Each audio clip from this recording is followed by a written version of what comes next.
Manifesto anti-Dantas e, por extenso, por José de Almada Negreiros, poeta de Orfeu, futurista e tudo. Basta, basta! Uma geração que consente deixar-se representar por um Dantas é uma geração que nunca o foi. É um coio de indigentes, de indignos e de cegos, é uma resma de charlatães e de vendidos, e só pode parir abaixo do zero. Abaixo a geração! Morra o Dantas, morra! Pim! Uma geração com um Dantas a cavalo é um burro impotente. Uma geração com um Dantas à proa é uma canoa em seco. O Dantas é um cigano. O Dantas é meio cigano. O Dantas saberá gramática, saberá sintase, saberá medicina, saberá fazer ceias para cardeais, saberá tudo, menos escrever, que é a única coisa que ele faz. O Dantas pesca tanto de poesia que até faz sonetos com ligas de duquesas. O Dantas é um habilidoso. O Dantas veste-se mal. O Dantas usa ceroulas de malha. O Dantas especula e inocula os concubinos. O Dantas é Dantas. O Dantas é Júlio. Morra, o Dantas, morra. Pim. O Dantas fez uma soror Mariana que tanto podia ser como a soror Inês, ou Inês de Castro, ou Nilo Ortelos, ou Mestre Davis, ou Dona Constança, ou Noca Trineta, ou a Maria Rapaz. E o Dantas teve claque. E o Dantas teve palmas. E o Dantas agradeceu. O Dantas é um ciganão. Não é preciso ir para o Recio para se ser pantomineiro. Basta ser-se pantomineiro. Não é preciso disfarçar-se para se ser salteador. Basta escrever como Dantas. Basta não ter escrúpulos, nem morais, nem artísticos, nem humanos. Basta andar com as modas, com as políticas, com as opiniões. Basta usar o tal sorrisinho. Basta ser muito delicado e usar coco e olhos meigos. Basta ser Judas. Basta ser Dantas. Morra o Dantas, morra. Pim. O Dantas nasceu para provar que nem todos os que escrevem sabem escrever. O Dantas é um autómato que deita para fora o que a gente já sabe que vai sair. Mas é preciso deitar dinheiro. O Dantas é um soneto dele próprio. O Dantas em gênio nem chega à pólvora seca. E em talento é pim, pam, pum. O Dantas nu é horroroso. O Dantas cheira mal da boca. Morra o Dantas, morra. Pim. O Dantas é o escárnio da consciência. Se o Dantas é português, eu quero ser espanhol. O Dantas é a vergonha da intelectualidade portuguesa. O Dantas é a meta da decadência mental. E ainda há quem não corre quando diz admirar o Dantas. E ainda há quem lhe estenda a mão, e quem lhe lava a roupa, e quem tenha dó do Dantas. E ainda há quem duvide de que o Dantas não vale nada, e que não sabe nada, e que nem é inteligente, nem decente, nem zero. Vocês não sabem quem é a soror Mariana do Dantas? Eu vou-lhes contar. A princípio, por cartazes, entrevistas e outras preparações com as quais nada temos a ver, pensei tratar-se da soror Mariana Alcoforado, a pseudo-autora daquelas cartas francesas que dois ilustres senhores desta terra não descansaram enquanto não estragaram para português. Quando subiu o pano também não fui capaz de distinguir porque era noite muito escura e só depois do meio do bate é que descobri que era de madrugada porque o bispo de Beja disse que tinha estado à espera do nascer do sol. A Mariana vem descendo uma escada estreitíssima, mas não vem só.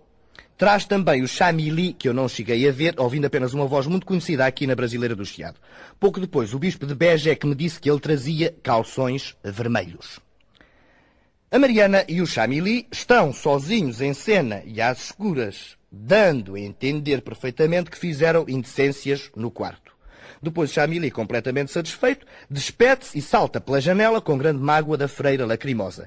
E ainda hoje os turistas têm a ocasião de observar as grades arrombadas da janela do quinto andar do convento da Conceição de Beja na Rua do Touro, por onde se diz que fugiu o célebre capitão de cavalos em Paris e dentista em Lisboa. A Mariana, que é histérica, começa a chorar desatinadamente nos braços da sua confidente e excelente pau de cabeleira, Soror Inês. Vêm descendo pela dita estreitíssima escada várias Marianas todas iguais e de candeias acesas, menos uma, que usa óculos e bengala e anda toda curvada para a frente, o que quer dizer que é a abadesa. E seria até uma excelente personificação das bruxas de Goia se quando falasse não tivesse aquela voz tão fresca e maviosa da tia Felicidade da vizinha do lado. E reparando nos dois vultos, interroga espaçadamente com cadência, austeridade e imensa falta de corda. Quem está aí? E de candeias apagadas? Foi o vento, dizem as pobres inocentes varadas de terror. E a abadesa, que só é velha nos óculos, na bengala e andar curvada para a frente, manda tocar a sineta, que é um dó de alma ouvi-la assim tão debilitada. Vão todas para o coro, mas eis que de repente batem no portão e, sem se anunciarem limpar-se da poeira, sobe a escada e entra pelo salão um bispo de Beja que, quando era novo, fez brejeirices com a menina do chocolate. Agora, completamente emendado, revela a abadesa que sabe por cartas que há homens que vão às mulheres do convento e ainda há pouco vira um de cavalos a saltar pela janela. A abadesa diz que, efetivamente, já há tempos que vinha dando pela falta de galinhas e tão inocentinha, coitada, que naqueles 80 anos ainda não teve tempo para descobrir a razão da humanidade estar dividida em homens e mulheres.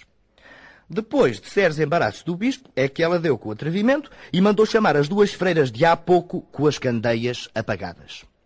Nesta altura, esta peça policial toma um pedaço de interesse, porque o bispo ora parece um polícia de investigação disfarçado em bispo, ora um bispo com a falta de delicadeza de um polícia de investigação, e tão perspicaz que descobre em menos de meio minuto o que o público já está farto de saber, que a Mariana dormiu com o Noel. O pior é que a Mariana foi à serra com as inscrições do bispo e desata a berrar como quem se estava marimbando para tudo aquilo. Esteve mesmo muito perto de estreitar com um par de murros na coroa do bispo, no que se mostrou de um atrevimento, de uma insolência, de uma decisão rafilona que excedeu todas as expectativas. Ouve-se uma corneta tocar uma marcha de clarins e Mariana, sentindo nas patas dos cavalos toda a alma do seu preferido, foi qual pardalita engaiolada correr até às grades da janela, a gritar desalmadamente pelo seu Noel. Grita, assobia, redopia, pia, rasga-se, magoa-se e cai de costas com um acidente que já previamente tinha avisado o público, e o pano também cai, e o espectador também cai da paciência abaixo e desata numa destas pateadas tão enormes, tão monumentais, que todos os jornais de Lisboa no dia seguinte foram unânimes naquele êxito teatral do Dantas. A única consolação que os espectadores decentes tiveram foi a certeza de que aquilo não era a soror Mariana Alcoforado, mas sim uma merda Ariana Aldantas Coforado que tinha cheliques e exageros sexuais. Continue o Sr. Dantas a escrever assim, que há de ganhar muito com o Alcoforado e há de ver que ainda apanha uma estátua de prata por um Orives do Porto e uma exposição das maquetes para o seu monumento erecto por subscrição nacional do século a favor dos feridos da guerra e a Praça de Camões mudada em Praça de Dr. Júlio Dantas e com festas da cidade pelos aniversários e sabonetes em conta Júlio Dantas e pastas Dantas para os dentes e graxas Dantas para as botas e Nívea Dantas e comprimidos Dantas e autocolismos Dantas e Dantas e limonada Dantas Magnésia. E fique sabendo, Dantas, que se um dia houver justiça em Portugal, todo mundo saberá que o autor dos Lusíadas é o Dantas, que num rasgo memorável de modéstia só consentiu a glória do seu pseudónimo Camões. E fique sabendo, Dantas, que se todos fossem como eu, haveria tais munições de manguitos que levariam 2 séculos a gastar. Mas julgais que nisto se resume a literatura portuguesa? Não, 1000 vezes não. Temos além disso o Chianca, que já fez rimas para Alves Barrota, que deixou de ser a derrota dos castelhanos para ser a derrota do Chianca.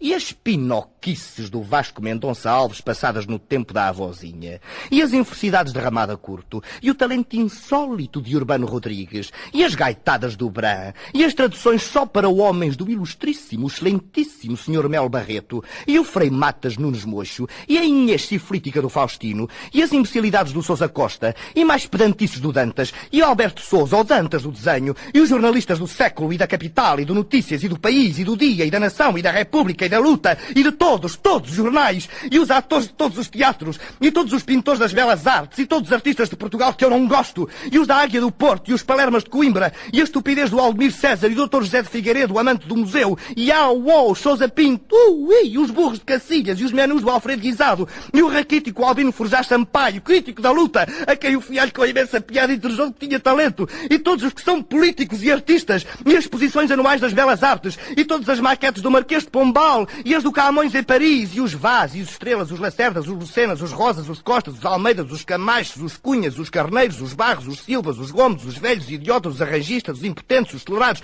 os vencidos, os imbecis, os pários, os ascetas, os Lopes, os Peixotos, os Motas, os Godinhos, os Teixeiras, os Diabo que os leve, os Constantinos, os Tertulianos, os Gravos, os Manto, os Bahia, os Mendonça, os Barzão, os Matos, os Alves, os Albuquerques, os Sousas e todos os Dantas que houver por aí.